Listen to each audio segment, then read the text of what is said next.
Hello viewers, আসসালামু আলাইকুম। সবাই কেমন আছেন? আমি আলহামদুলিল্লাহ ভালো আছি। আপনাদের সবাইকে আবারও ইহান ট্যুরস অ্যান্ড ট্রাভেলসে স্বাগতম।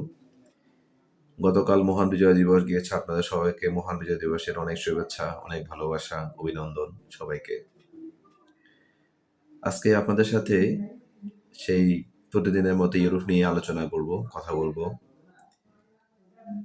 কিছু বিষয় আসলে আপনাদের সাথে একটু শেয়ার না করলে ভালোই লাগছে না, আর তাই আবার বলতে চলে আসলাম। হয়তো আপনাদের শুনতে ভালো নাও লাগতে পারে, তারপরেও বলি, আপনারা শুনবেন আশা করছি। আমরা যারা বর্তমান সময়ে ইউরোপে যাওয়ার জন্য চেষ্টা করছি, বাংলাদেশ থেকে বা বিভিন্ন দেশ থেকে ইউরোপে যাওয়ার জন্য প্ল্যান করছি, এটা আসলে সবার জন্য খুবই জরুরি এবং প্রয়োজন আমি মনে করি। যেমন আমরা যখন ইউরোপে যাওয়ার জন্য প্ল্যান করি তখন কিছু বিষয় আমাদের খুব জানা দরকার। ফার্স্ট অফ অল হচ্ছে আমরা একটা ভালো কাজের বিষয় নিয়ে আমরা যাচ্ছি কিনা, এটা দরকার। আর এই কাজের বিষয়ে যখন কথা আসে তখন এই দুইটা বিষয় আসে, একটা হচ্ছে স্কিল ওয়ার্কার, হচ্ছে নন স্কিল ওয়ার্কার। আপনি কোনভাবে যাবেন? আপনি কি স্কিল হয়ে যাবেন নাকি নন স্কিল হয়ে যাবেন? এটা হচ্ছে একটা খুব গুরুত্বপূর্ণ সিদ্ধান্ত, যেটা আমরা অনেক সময় নিতে ভুল করি। আপনি ইউরোপ যাচ্ছেন লক্ষ লক্ষ টাকা খরচ করে, বেশ টাকা খরচ করে যাচ্ছেন। হয়তো অনেকের অ্যাবিলিটি আছে, সে তার মতো করে টাকা অ্যারেঞ্জ করছেন, বা অনেকের পরিবার থেকে নিয়ে যাচ্ছেন, বা অনেকের অনেকভাবে অ্যারেঞ্জ করে যাচ্ছেন। এটা আসলে সত্যি শুভকর নয়। বাট আপনি যখন এত টাকা খরচ করে আপনি ইউরোপে যাচ্ছেন, তাহলে আপনি কেন নন স্কিল হয়ে যাবেন? আপনি একটা জিনিস চিন্তা করেন যে আপনি যাচ্ছেন নন স্কিল হয়ে, আর একজন যাচ্ছেন স্কিল ওয়ার্কার।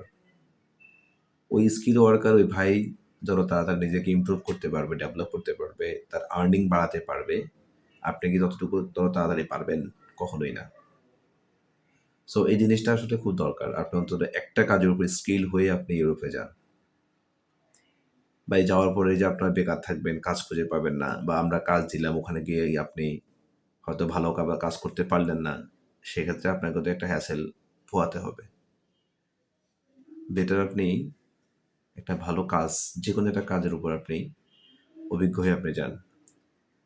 এটা জরুরি না যে আপনি সে কাজের উপরে আপনাকে যেতে হবে। আপনি যে কোনো একটা ভিসা নিয়ে যদি আপনি যেতে পারেন, বা আপনি যে কাজ জানেন না সে কাজ নিয়ে যদি আপনি ভিসা হয়ে আপনি চলে যান, যাওয়ার পর আপনি যে কাজটা আপনি জানেন সেই কাজটা আপনি করে আপনি চলতে পারবেন। বা আপনি চাইলে অন্য একটা কোম্পানিতে আপনি ওই কাজের ইন্টারভিউ দিয়ে বা কারো মাধ্যমে গিয়ে আপনি কাজ করে আপনি একটা ভালো কিছু করতে পারবেন।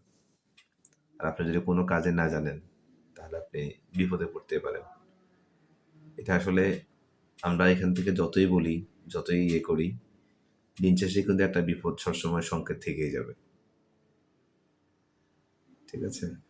আচ্ছা, এই একটা পার্ট গেল। আরেকটা পার্ট যেটা খুব বেশি প্রয়োজন, সেটা হয়তো আপনারা অনেকে কখনো চিন্তাও করেন নাই। আমরা যারা ইউরোপ যাওয়ার প্ল্যান করছি, ইউরোপ অনেক বড় একটা জায়গা। সেখানে একটা নির্দিষ্ট ভাষা, যদিও ওখানে প্রচলন কম, যে যার মতো করে ভাষা ইউজ করতে পারে।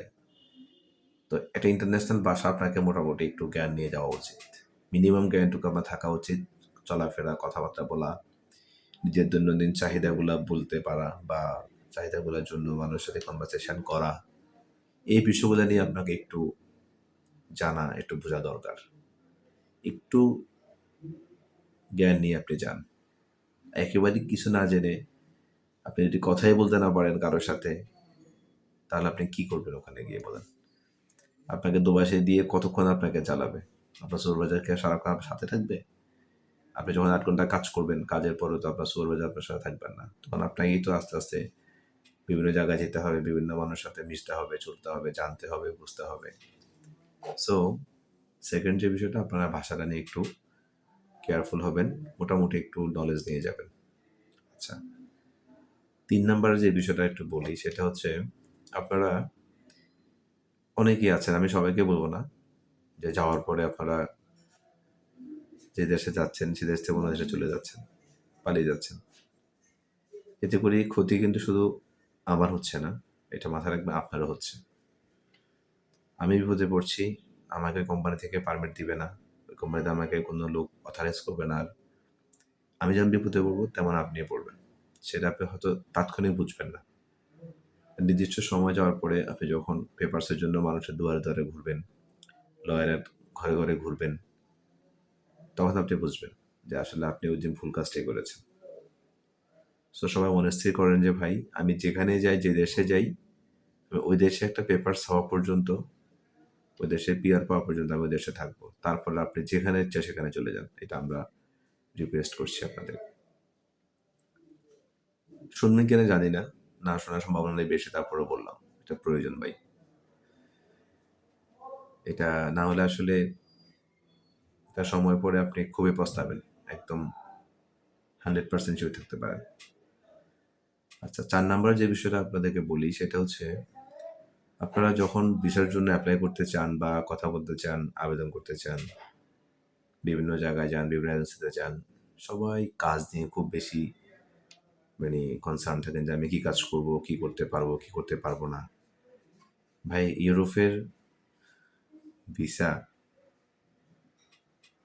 একটা খুব জরুরি বিষয়।